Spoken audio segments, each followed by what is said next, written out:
चिंता वाढवणारी बातमी आहे। नागपुरात HMPV व्हायरसचे 2 संशयित रुग्ण आढळून आलेले आहेत। 2 लहान मुलांचा HMPV टेस्ट करण्यात आले असून त्याचा रिपोर्ट अजून प्रलंबित आहे। जिल्हाधिकारी डॉक्टर विपिन इटनकर यांनी रुग्ण संशयित असल्याची माहिती दिली आहे। 3 जानेवारीला या दोघांना खासगी रुग्णालयामध्ये दाखल करण्यात आलं होतं। या दोन्ही मुलांना खोकला आणि ताप होता। या दोन्ही मुलांची प्रकृती आता ठीक आहे।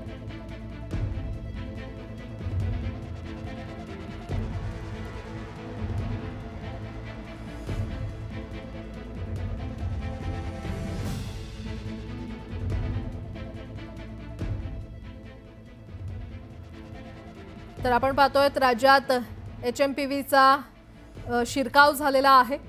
नागपुरात 2 लहान मुलांना HMPVची लागण झाली असल्याचं कळतंय।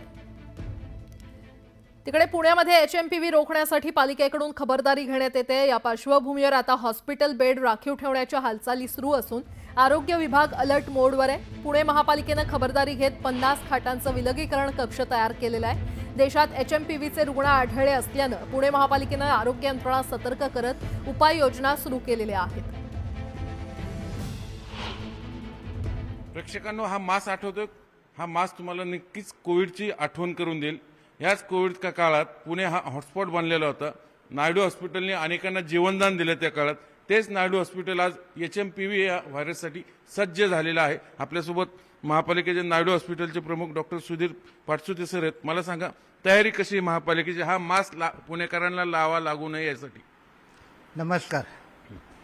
सर्वात पहिल्यांदा मी असं सांगेन की या आजाराची आतापर्यंत जी काही माहिती आलेली आहे, आपल्याकडे प्राप्त आहे, याच्यातून असं दिसून येते की हा आजार अतिशय सौम्य आहे।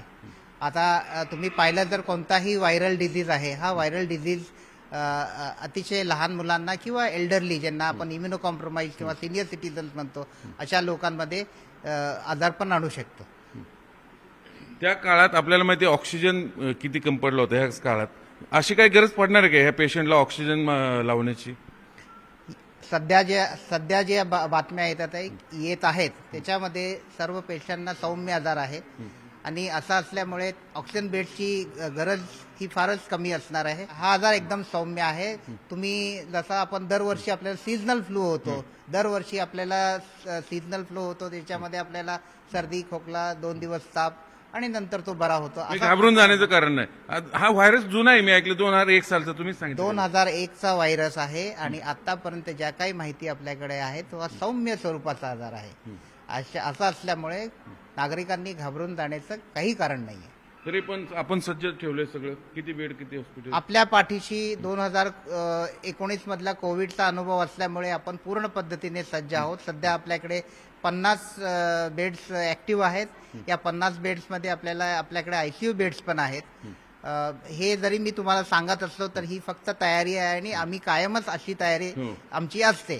याचा अर्थ असा नाहीये की हा आजार गंभीर आहे आणि परत आपल्याला मोठमोठ्या लॉकडाऊनला सामोरे जावं लागेल, असं अजिबात नाहीये।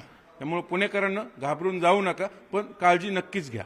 व्हिडिओ जर्नलिस्ट सचिन हंचाटेसह चंद्रकांत फुंदे, न्यूज 18 लोकमत, पुणे। 10%